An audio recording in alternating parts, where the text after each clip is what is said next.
और सीधे आपको संसद लेकर चलते हैं, जहां पर राहुल गांधी चर्चा कर रहे हैं। Come and see us. They make us wear the jacket because they want us to be embraced by the fabric. But Speaker Sir, these fabrics are beautiful.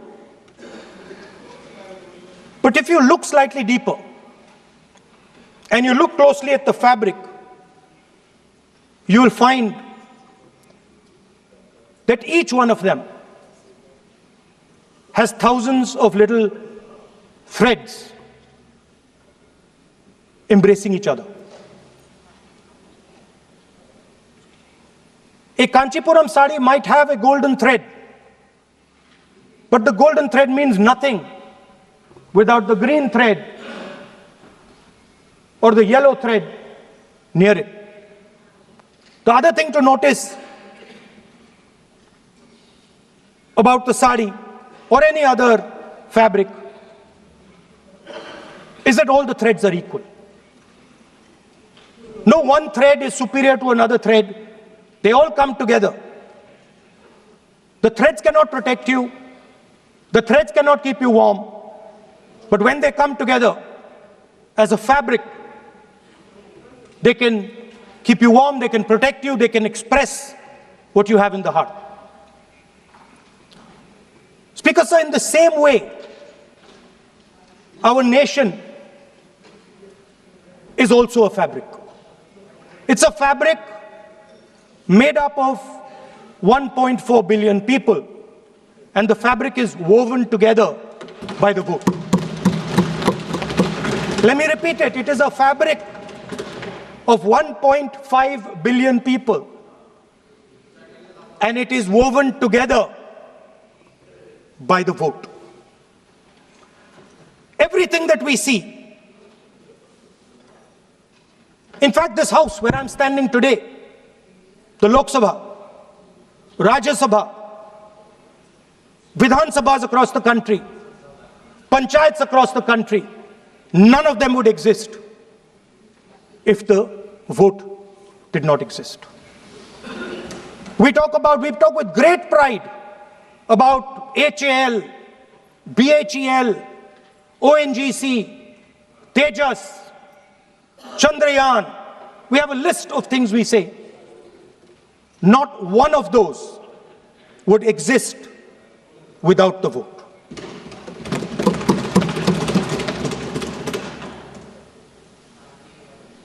Speaker Sir, it is the idea that every thread, every person in the Union of India is equal that disturbs my friends in the RSS. They are happy to see the fabric, but they cannot stand the idea that every single person in the fabric of our country, regardless of what religion they come from, regardless of what community they come from, regardless of what language they speak, should be equal. Because they fundamentally do not believe in equality. They believe in a hierarchy, and they believe that they should be on top of that hierarchy. Speaker Sir, on the 30th of January, 1948, 3 bullets pierced the chest of Mahatma Gandhi. Nathuram Godse assassinated the father of our nation. Today, our friends do not embrace him. Today, our friends have pushed him away. He's an uncomfortable truth. But that's not where the project ended. You see, as I said, everything has emerged from the vote. All the institutions have emerged from the vote. So it's obvious that the RSS has to capture all the institutions that have emerged from the So the project, after Gandhiji's assassination, the next step of the project was the wholesale capture of India's institutional framework.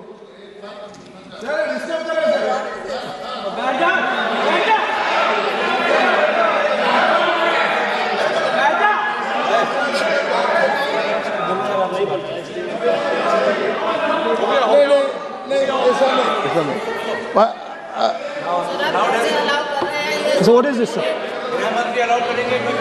Sir अभी नहीं पहना हुआ आज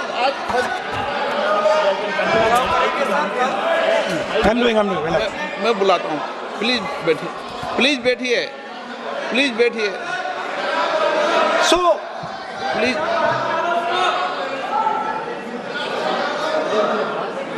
sir, आप बोले पर हाथ मत जोड़े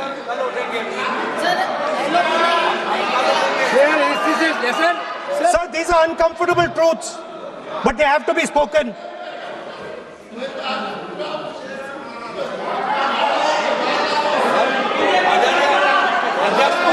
उत्तराखंडी थोड़ा बता दे So these are uncomfortable truths, but they have to be spoken.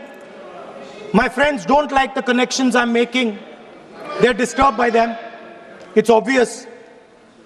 Speaker, sir, so after the father of the nation was assassinated, his vision of an equal India, of an India where institutions belong to the people, had to be destroyed. And so the process started, and the RSS attempted to capture one institution after the other. And I will give some examples so that it is crystal clear that this is the case. Everybody knows how vice chancellors are placed on top of Indian universities today. Every single person knows this. You go to any university, you speak to any youngster in India, he will tell you that it does not matter whether the professor has qualifications, it does not matter whether the professor has a scientific temperament. The only thing that matters is the professor belongs. माननीय सदस्य एक minute माननीय सदस्य चुनाव सुधारों पर चर्चा हो रही है सर ये मैं उसी पे कर रहा हूँ सर। आप किसी भी संगठन का नाम जो इस हाउस में उसका नाम ले एलओपी है तो इसका मतलब ये नहीं है एलओपी का मतलब नहीं आप जनरल बात बोलो आप राष्ट्रपति भाषण में बोलिए जनरल बात सर हम लोग सुनना चाहते हैं सर स्पीकर सर हम लोग सुनेंगे शांति से हम लोग शांति से सुनना चाहते हैं और ये आप लोग सुनिए ना क्या कहना चाहते हैं धमकी देंगे आप हम लोग सुनने के लिए बैठा है अभी तक नेता प्रतिपक्ष एक शब्द चुनाव सुधार पे अभी तक आया ही नहीं है संसदीय कार्य मंत्री बोल रहे हैं मैं स्पीकर का परमिशन से ही बोल रहा हूँ हम सुनने के लिए बैठे हैं अरे हम सुनने के लिए बैठे हैं नेता प्रतिपक्ष चुनाव सुधार के लिए जो सुझाव देंगे सुनने के लिए तो हम बैठे हैं लेकिन चुनाव सुधार को नहीं बोलते हुए कहा जो इस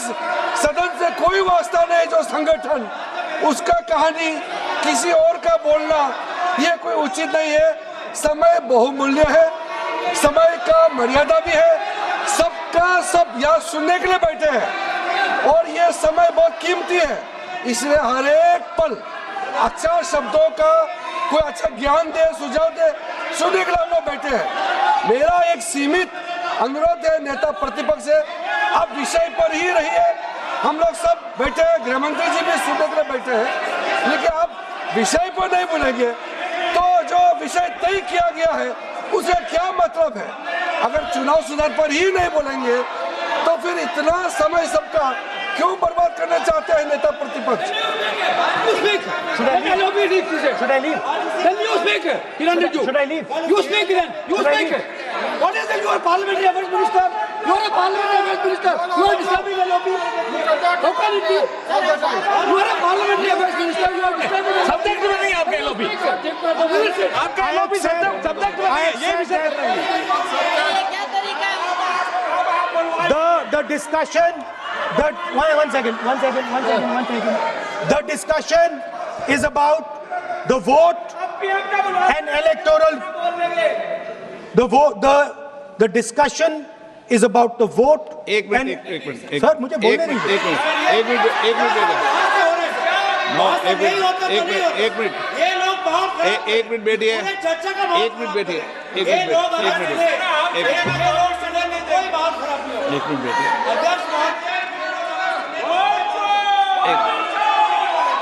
एक मिनट. एक मिनट बैठिए. माननीय सदस्य, मैं बैठे बैठे अनऑफिशियली बोल रहे हैं, उस विषय बोल रहे हैं.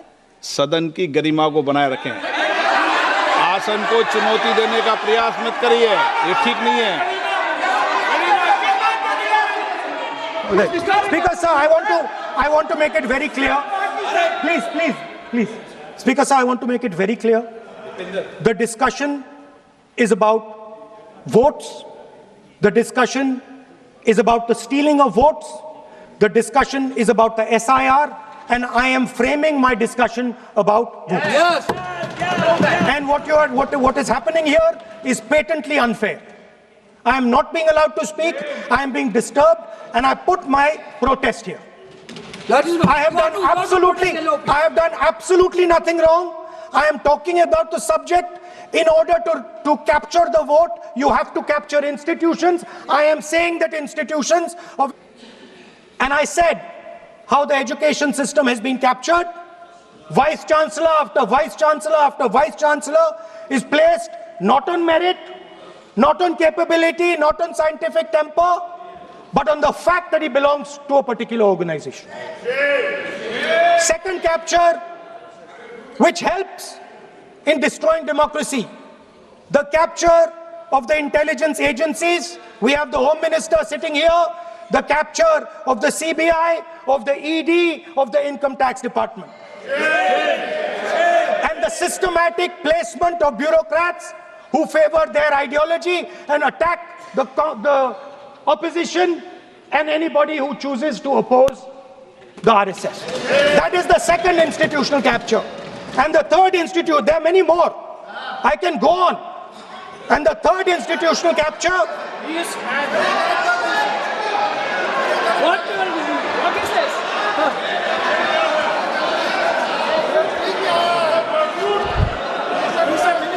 मानिए प्लीज मानिए.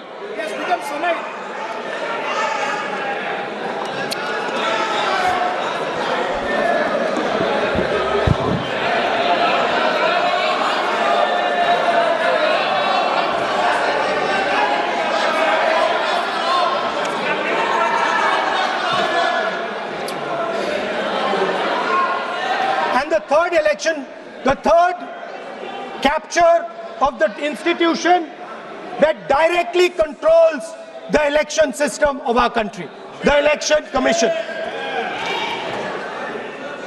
Now, I am not saying this without proof.